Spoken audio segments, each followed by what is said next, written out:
Hello, ladies and gentlemen, it's Biki once again with another Biki Talks. And let's go ahead and talk about video game industry as a whole from a standpoint that we as gamers kind of overlook. From the executive point of view at publishers. If you're a big time executive at any size publisher, whether it be a medium, small, or big size like EA and Activision, or even a small one, maybe like Telltale's finally publishing some games, you got a big time deciding what games to publish over the next 5 years. Because the video game industry, and if we admit it, it's kind of fucked right now when it comes to the publishing arm. Let's think about what type of games have been coming out, where the industry is actually heading over the next 5 years. It is 2016, and by 2021, there might even be a new Xbox 2, PlayStation 5, Wii U, who knows? But let's talk about this right now.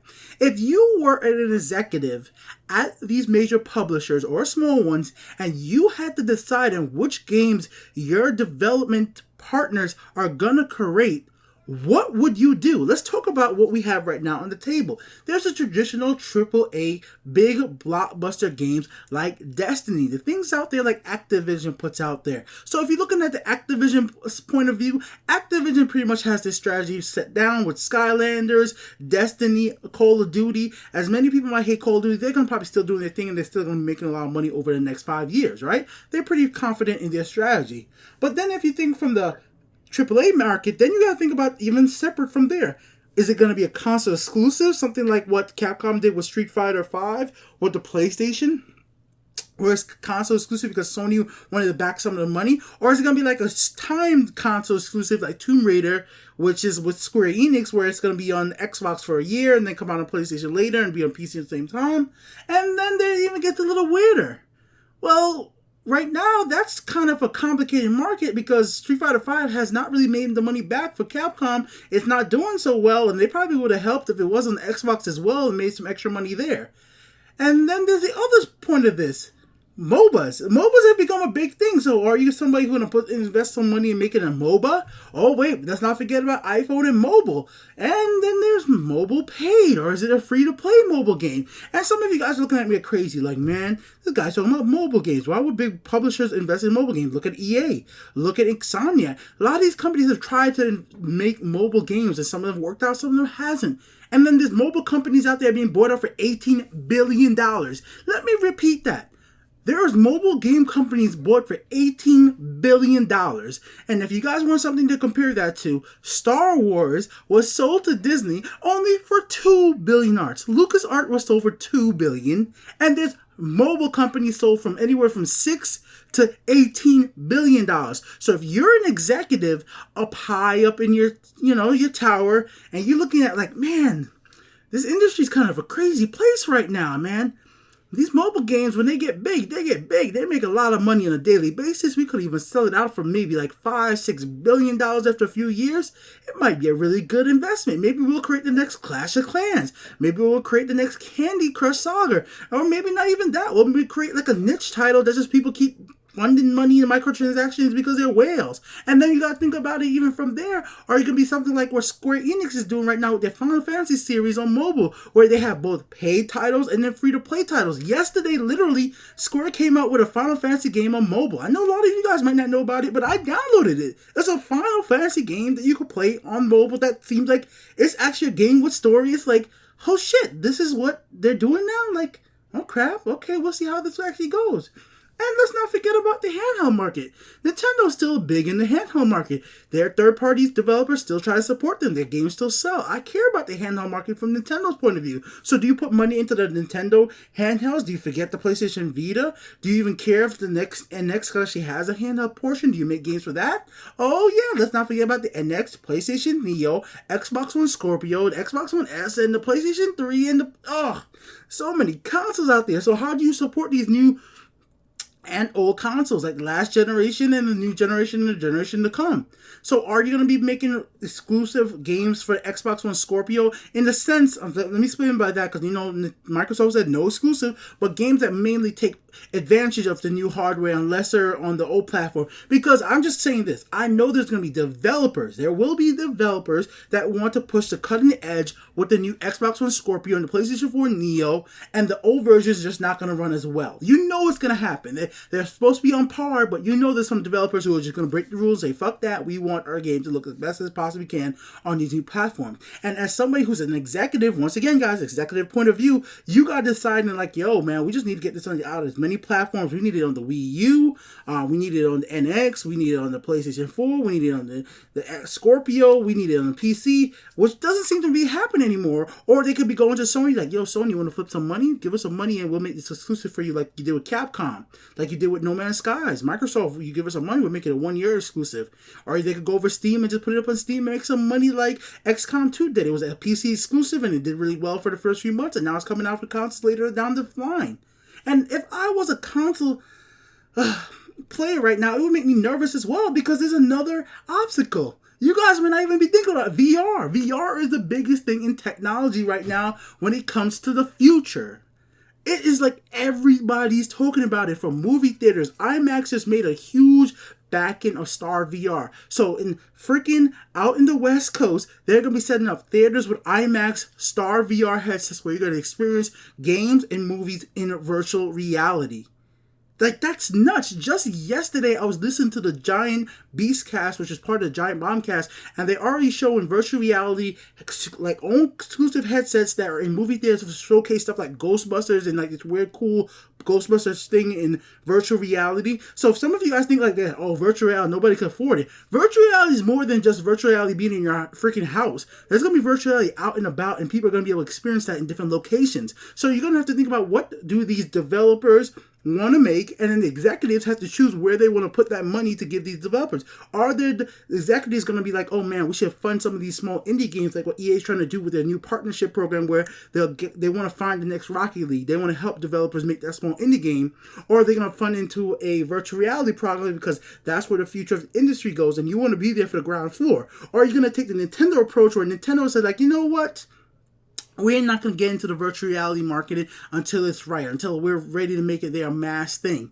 They are doing research on it, because Nintendo always does research. All these companies do research on things, doesn't mean they're going to put out a product there right away. So I don't expect to see a virtual reality headset from Nintendo for a long time, because they kind of messed up with the Virtual Boy back in the day, but they're still going to do the research, because that's be just smart business to do the research to make sure you're there. We guys already saw what they messed up with mobile. I think if Nintendo was there when mobile really started to get big, they would be killing it right now with Mario games and all that type of stuff on mobile. And now they're coming in kind of late, and it's kind of a little lackluster with Tomo right now, which I'm not too happy with.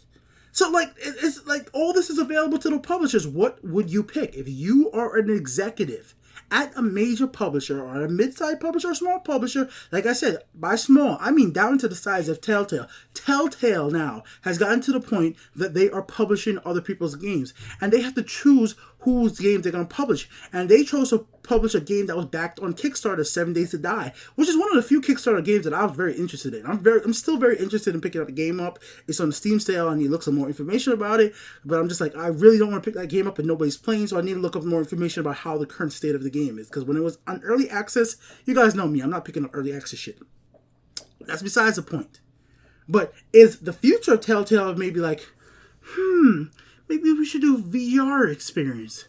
Maybe we should do a mobile. Should we do a mobile game? You understand? That's all decisions they got to think about. Same thing with Activision. Same thing with EA. Same thing with Ubisoft. Ubisoft is going to be the first major publisher that I know outside of the Sony, the console head, that's doing big VRs. Ubisoft is making some pretty impressive games in VR right now. Multiple titles. Insomniac, as a developer who's their own thing, they're actually trying to push really hard with Oculus. Oculus is funding a lot of their VR games. So that's what I'm saying.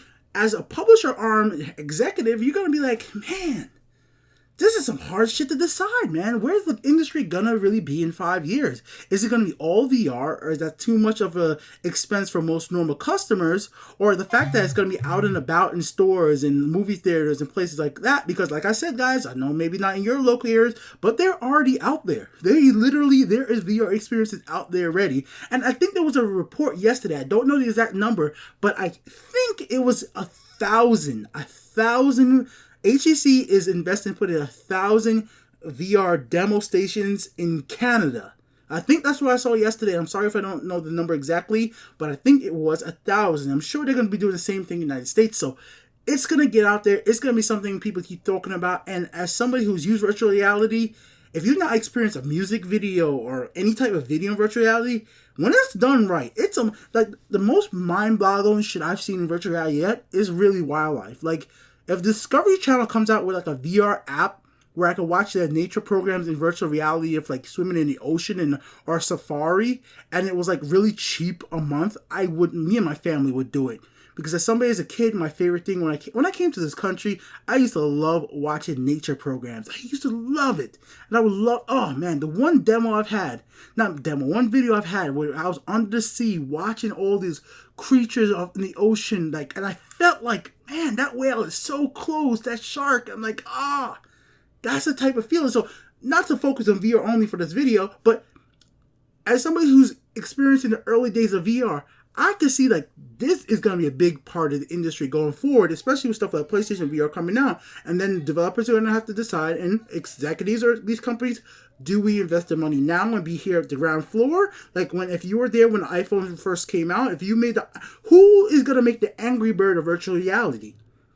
That's an important thing to think about. Or is it try to jump onto the MOBA bandwagon, the League of Legends? Are you going to try to take over League of Legends? Because, just like what happened with World of Warcraft, everybody tried to beat World of Warcraft, but by the time they got in the game, it was too late to try to beat it. Or are you going to be the person who really pushes hard on the NX and make a cool game for the NX? Are you going to be the executive say like, no, we're going to go all free to play. We're going to do free to play right. Or are you going to be are you gonna be the motherfucking executive? And I guess I'm stuttering here because this is hard for me even to say. To push microtransaction to the next bullshit level that pisses us gamers off the much.